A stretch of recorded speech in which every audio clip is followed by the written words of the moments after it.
Hello students, कैसे हैं आप सभी। उम्मीद करता हूँ आप सभी अच्छे होंगे, स्वस्थ होंगे, आपकी पढ़ाई भी बहुत अच्छे से चल रही होगी।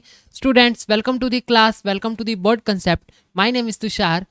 तो स्टूडेंट्स, आज हम करेंगे अपनी एक्सरसाइज 3.2 का फोर्थ क्वेश्चन। हमारा फोर्थ क्वेश्चन है, which of the following pairs of linear equations are consistent और inconsistent, if consistent obtain the solution graphically. इस क्वेश्चन में ये कह रहा है कि स्टूडेंट, हमें ना कुछ लीनियर इक्वेशंस के पेयर दे रखे हैं, हमें टोटल 4 पार्ट्स दिए हैं। तो उनमें से हमको बताना है कि कौन से इक्वेशन, कौन सी लीनियर इक्वेशन के पेयर्स कंसिस्टेंट है या इनकंसिस्टेंट है। अगर अगर कोई भी लीनियर इक्वेशन का पेयर कंसिस्टेंट होता है तो हमें क्या करना है, उसे ग्राफिकली रिप्रेजेंट करना है, उसके सॉल्यूशंस को हमें ग्राफ पर रिप्रेजेंट करना है। अगर कोई लीनियर इक्वेशन का पेयर कंसिस्टेंट होता है तभी। तो जो स्टूडेंट, ये क्वेश्चन है ना, बिल्कुल अपने थर्ड क्वेश्चन की तरह ही है। बस इसमें एक्स्ट्रा काम ये करना है कि अगर हमारा कोई भी इक्वेशन कंसिस्टेंट आ जाती है तो हमें उसे ग्राफ पर भी रिप्रेजेंट करना है। तो स्टार्ट करते हैं अपने फर्स्ट पार्ट से। हमारा फर्स्ट पार्ट है x plus y equal to 5 and 2x plus 2y equal to 10। तो हमें सबसे पहले इसके क्या निकालने पड़ेंगे, रेशियोज निकालने पड़ेंगे। तो सबसे पहली रेशियो क्या रहती है, a1 बाय में a2। अब हमें a1 मालूम है क्या होता है, अपनी फर्स्ट टर्म में x का कोफिशिएंट क्या होता है, a1 होता है, जो कि कितना है, 1 है। बाय में a2 क्या होता है, जो अपनी सेकंड इक्वेशन है उसमें जो x का कोफिशिएंट रहता है वो अपना a2 होगा, जो कि क्या है, 2 है। तो हमारी a1 बाय a2 रेशियो आ गई। अब हम निकालेंगे b1 बाय में b2। b1 बाय b2 कैसे निकलेगा, b1 कितना है हमारा, फर्स्ट इक्वेशन में y का कोफिशिएंट जो कि क्या है, 1 है। बाय में b2 कितना है, b2 है अपना सेकंड इक्वेशन में y का कोफिशिएंट जो कि है 2। तो इसे भी हम 2 लिख देंगे। आगे बढ़ते हैं, आगे लिखते हैं c1 बाय में c2। c1 क्या है, अपनी फर्स्ट इक्वेशन की कांस्टेंट टर्म जो है 5, और c2 है अपनी सेकंड इक्वेशन की कांस्टेंट टर्म जो है 10। ये काम आप पिछले क्वेश्चन में करके आ चुके हैं। अगर आपने वो क्वेश्चन नहीं किया है तो एक बार जा करके देख लीजिएगा। तो ये कट हो जाएगा, हमारा आ जाएगा 1 बाय में 2। यहाँ से क्या देखा जाता है कि सारी की सारी जो रेशियोज हैं वो इक्वल आ चुकी है। मतलब a1 बाय a2 इक्वल है किसके, b1 बाय b2 के, और ये किसके इक्वल है, c1 बाय c2 के, है ना। तो जब हमारी तीनों रेशियोज इक्वल आ जाएं तो क्या होता है, जब हमारी तीनों रेशियोज इक्वल आ जाती हैं तो जो इक्वेशंस की लाइंस होती हैं वो कैसी रहती है, कोइंसिडेंट। कोइंसिडेंट का मतलब होता है स्टूडेंट्स, एक ही लाइन के ऊपर दूसरी लाइन, राइट। तो अगर किसी भी इक्वेशन की लाइंस कोइंसिडेंट हो जाए तो वहां पर इन्फिनाइटली मैनी सॉल्यूशंस होते हैं। तो इसीलिए जिस भी इक्वेशन के कोई भी सॉल्यूशन हो तो वो अपनी इक्वेशन कैसी हो जाती है, consistent. Therefore the pair of linear equation is consistent. जो लीनियर इक्वेशन का पेयर है वो कैसा हो जाएगा, कंसिस्टेंट हो जाएगा, क्योंकि इसके सॉल्यूशन होंगे। तो यहाँ तो ये आपका क्वेश्चन आधा खत्म हो गया। अब जो काम करना है आपको, करना है कि ये अगर इक्वेशन कंसिस्टेंट है तो इसके आपको सॉल्यूशन निकालने हैं और अपना ग्राफ प्लॉट करना है। सॉल्यूशन निकालना कैसे निकालना है, बिल्कुल हम पिछली एक्सरसाइज की तरह ही करेंगे। जैसे हमने पिछली एक्सरसाइज में भी ऐसा किया था, टेबल बनाई थी वैल्यूज पुट करके। तो हम सबसे पहले क्या करेंगे, एक्स की वैल्यू पुट करेंगे एक्स की वैल्यू 0। जब हम यहाँ पर एक्स की वैल्यू 0 रखेंगे तो कितना आ जाएगा, 0 प्लस वाई इक्वल टू 5, और वाई की वैल्यू आ जाएगी हमारी 5। जब हमने x की वैल्यू 0 रखी तो y कितना आया हमारा, 5 आया। अब हम रखते हैं x की वैल्यू 1, पुट करते हैं x इक्वल टू में 1। जब हम x को हम 1 रखेंगे तो कितना आएगा, 1 plus y equal to 5। y की वैल्यू आ जाएगी 5 माइनस 1, इसको हम उधर ले जाएंगे 1 को तो माइनस का हो जाएगा। देन y इक्वल टू कितना आ जाएगा अपना, 4 आ जाएगा, राइट। तो जब हमने x को 1 रखा तो y कितना आया हमारा, 4 आया। ठीक है, ये हमारी एक टेबल तैयार होगी। अब हम दूसरी टेबल की तरफ आते हैं। दूसरी इक्वेशन क्या हमारी, 2x plus 2y equal to 10। अब यहाँ पर सबसे पहले हम x की जगह पर क्या पुट कर लेते हैं, पुट करते हैं x की जगह पर हम x की जगह पर 5 पुट कर लेते हैं। x की जगह पर 5 पुट कर लेते हैं। तो 2 मल्टीप्लाई 5 हो जाएगा, प्लस में 2y इक्वल टू 10। जब 2 की मल्टीप्लाई 5 से होगी तो 10 आएगा, plus 2y equal to 10, right. तो 2y कितना आ जाएगा, 10 बाई में 10, क्योंकि सॉरी 10 माइनस 10, ये 10 इधर प्लस का है उधर जाके माइनस का हो जाएगा, तो 10 माइनस 10 हो गया, तो 2y हमारा आ गया 0। तो y की वैल्यू कितनी आ जाएगी, 0 आ जाएगी, क्योंकि 2 उधर जाके डिवाइड होगा तो हमारा कितना आएगा, ये y 0 आ जाएगा। तो इसका मतलब ये है कि जब हमने x को 5 लिया तो y हमारा कितना आ रहा है, 0 आ रहा है। तो अब हम एक और वैल्यू पुट करके देख लेते हैं। अब हम क्या करते हैं, x की जगह पर 3 पुट कर लेते हैं। पुट x इक्वल टू में 3। जब हम x की जगह पर स्टूडेंट्स 3 पुट करेंगे तो क्या आएगा 2 × 3 + 2y = 10। 2 3 जा कितना होता है 6 होता है, प्लस 2y = 10। आप कोई भी वैल्यू पुट कर सकते हैं, जरूरी नहीं आपको यही पुट करनी है। जो मुझे आसान लगी मैंने वो पुट कर ली। तो 2y कितना आ जाएगा, ये जो 6 है ना इधर पॉजिटिव है उधर जाके नेगेटिव हो जाएगा, तो 10 में से 6 लेस होंगे तो कितना आएगा अपना 4, और y की वैल्यू यहाँ से कितनी आ जाएगी 4/2। 2 2 जा 4, देन y = कितना आ गया हमारा 2 आ गया। तो मतलब हमने जब x को 3 लिया तो y हमारा कितना आया 2 आया। अब हमें क्या करना है, इसी टेबल को ग्राफ पर प्लॉट करना है। ठीक है, तो जब हमारी x की वैल्यू 0 थी तो 0 यहाँ पर होगा, ये अपना ओरिजिन है। तो y कितना था 5, तो ये यहाँ पर लाई करेगा यहाँ पर। तो इसके हम साथ साथ कोऑर्डिनेट्स भी लिखते चलेंगे 0 और 5। पहले x का लिखते हैं और फिर हम y लिखते हैं। अब हम x को लेंगे 1 और y को लेंगे 4। 1 हमारा यहाँ पर है, इसी लाइन में चलेंगे, 4 आएगा हमारा यहाँ पर, ये आ गया हमारा 4। तो इसके कोऑर्डिनेट लिख लेंगे 1 और 4। तो यहाँ पर एक लाइन ड्रॉ कर लेंगे, सबसे पहले सीधी की सीधी लाइन जाएगी बिल्कुल ही। अब हम बढ़ते हैं अपनी दूसरी टेबल की तरफ। कौन सी टेबल, दूसरी टेबल। दूसरी टेबल में हमने x को क्या लिया है 5 लिया है, y को कितना लिया है 0, तो ये यहाँ पर आ जाएगा। ठीक है, तो क्या लिखेंगे इसको 5 और 0। फिर हम लेंगे x को 3 और y हमारा कितना आ जाएगा 2 आ जाएगा। x को जब हमने 3 लिया तो y कितना आया था 2 आया था, ये यहाँ पर लाई करेगा। तो ये जो दोनों है ना, दोनों की दोनों लाइंस इन्हीं सेम पॉइंट्स पर लाई करेगी। तो वो हमारा जो ग्राफ बनेगा कुछ इस तरीके का बनेगा स्टूडेंट, ये देखिए। सबसे पहले 0 5, देन 1 4, और उसके बाद थे क्या 5 0, और उसके बाद 3 2।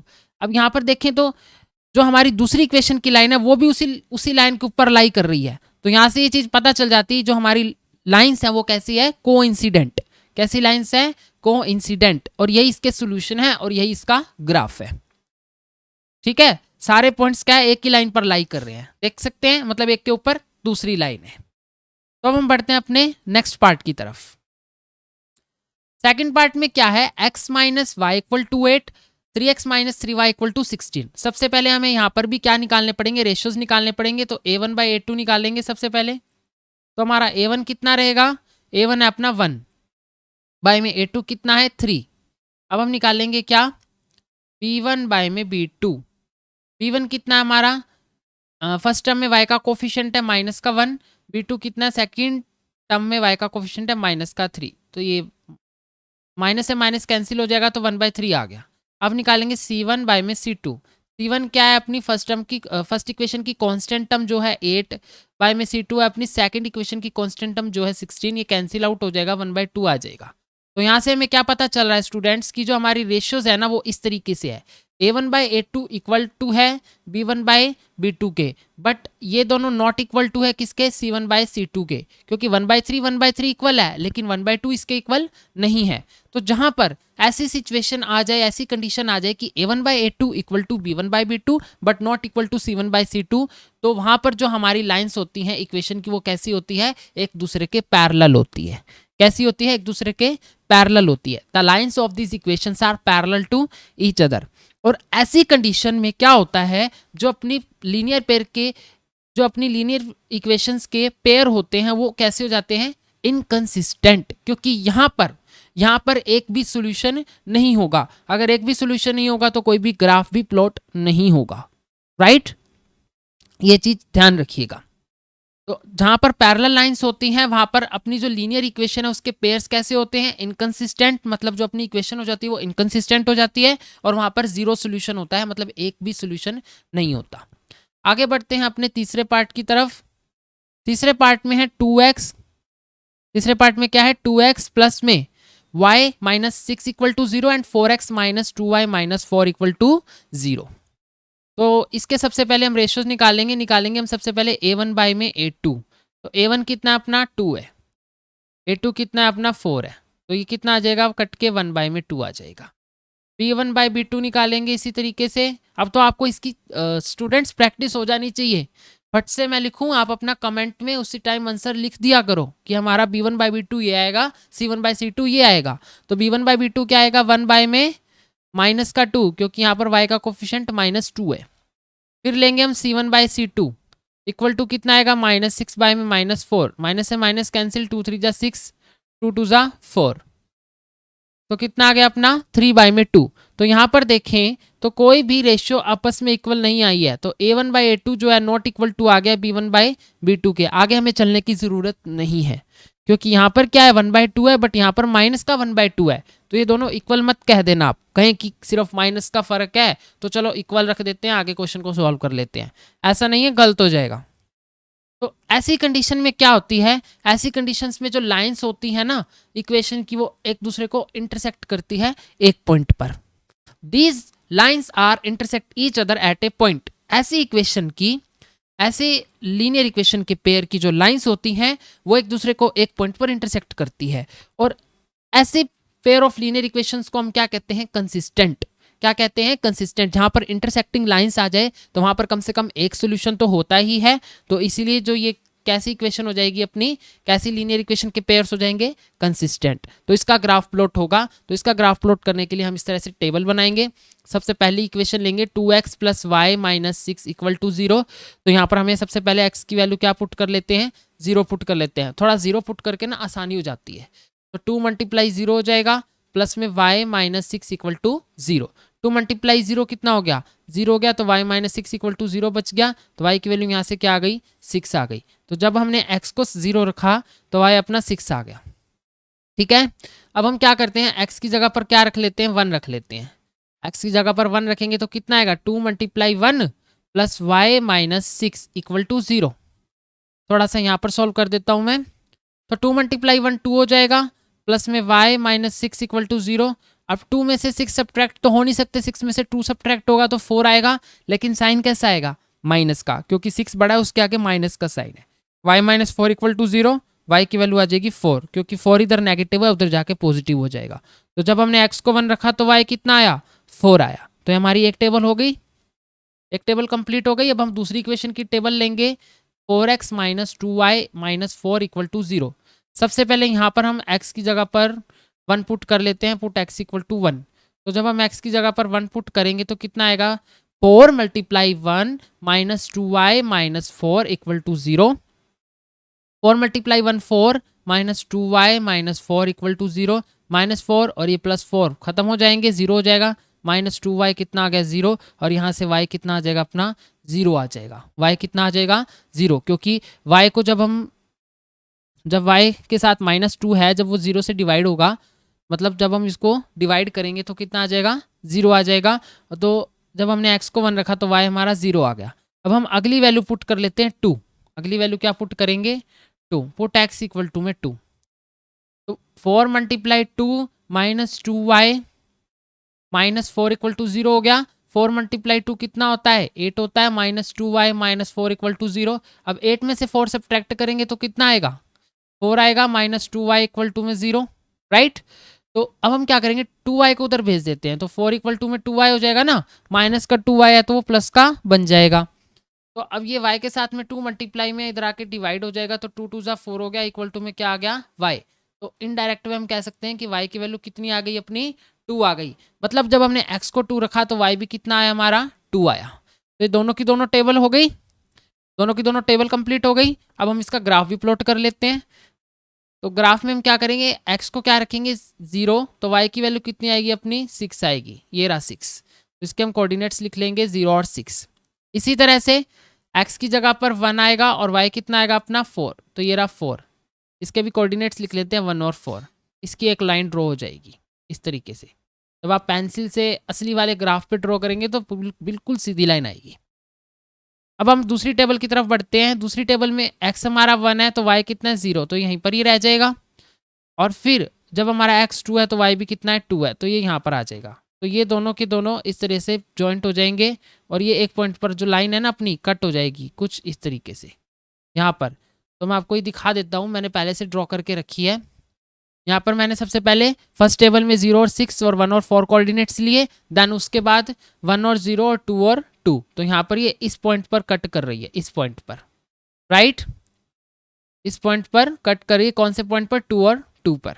तो ये आप देख सकते हैं ना, इंटरसेक्टिंग लाइंस हैं, एक पॉइंट पर कट कर रही हैं। आगे बढ़ते हैं अपने नेक्स्ट पार्ट की तरफ।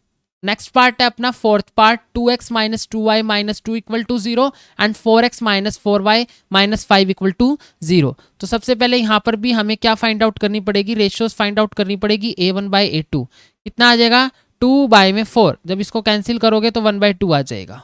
इसी तरह से b1 by b2 find out करेंगे। b1 है हमारा -2, b2 है अपना -4, b2 कितना -4, तो ये माइनस से माइनस कैंसिल, ये भी कैंसिल होके 1 बाई 2 आ जाएगा। अब हम निकालेंगे c1 बाई c2, c1 है अपना -2 और c2 है -5, माइनस से माइनस कैंसिल आ गया 2 बाई में 5। तो यहाँ देखें तो क्या चीज़ आ रही है, a1 बाई a2 जो है वो b1 बाई b2 के तो इक्वल है, बट ये दोनों नॉट इक्वल टू है c1 बाई c2 के, क्योंकि 1 by 2 equal to 1 by 2 but not equal to 2 by में 5। इसको आप ऐसे लिख सकते हैं लास्ट में, 1 by 2 equal to 1 by 2 but not equal to 2 by में 5। अब यहाँ से क्या करेंगे हम अपना, यहाँ से ये चीज़ आ जाती है, जो अपनी लाइंस है ना, जो इस इक्वेशन की जो लाइंस हैं वो एक दूसरे के पैरेलल होंगी, जैसे कि दूसरे पार्ट में हुई थी। अगर जहाँ पर पैरेलल लाइंस आ जाती हैं तो वहाँ पर एक भी सॉल्यूशन नहीं होता, और जहाँ पर एक भी सॉल्यूशन ना हो तो वो लीनियर इक्वेशन का पेयर जो होता है वो इनकंसिस्टेंट हो जाता है, उसका कोई भी सॉल्यूशन नहीं होगा, तो उसका कोई भी ग्राफ भी नहीं बनेगा। ये चीज़ ध्यान रखिएगा, जहाँ पर पैरेलल लाइंस होंगी वहाँ पर जीरो सॉल्यूशन, और जहाँ पर जीरो सॉल्यूशंस वो जो लीनियर इक्वेशन का पेयर होगा वो कैसा हो जाएगा, इनकंसिस्टेंट। ओके स्टूडेंट, तो यहाँ पर ये क्वेश्चन हो जाता है खत्म। आई होप ये आपको ये चारों पार्ट्स अच्छे से समझ आ गए होंगे। वीडियो थोड़ी सी लंबी होगी बट आपको अच्छे से समझ आना जरूरी है। अगर वीडियो पसंद आई हो तो लाइक कर दीजिएगा, चैनल पर नए नए होना तो चैनल को सब्सक्राइब भी कर दो ताकि हमें सपोर्ट मिलता रहे आपका। ओके स्टूडेंट, फिर से मिलते हैं आपसे एक बार नए सेशन में। Thank you.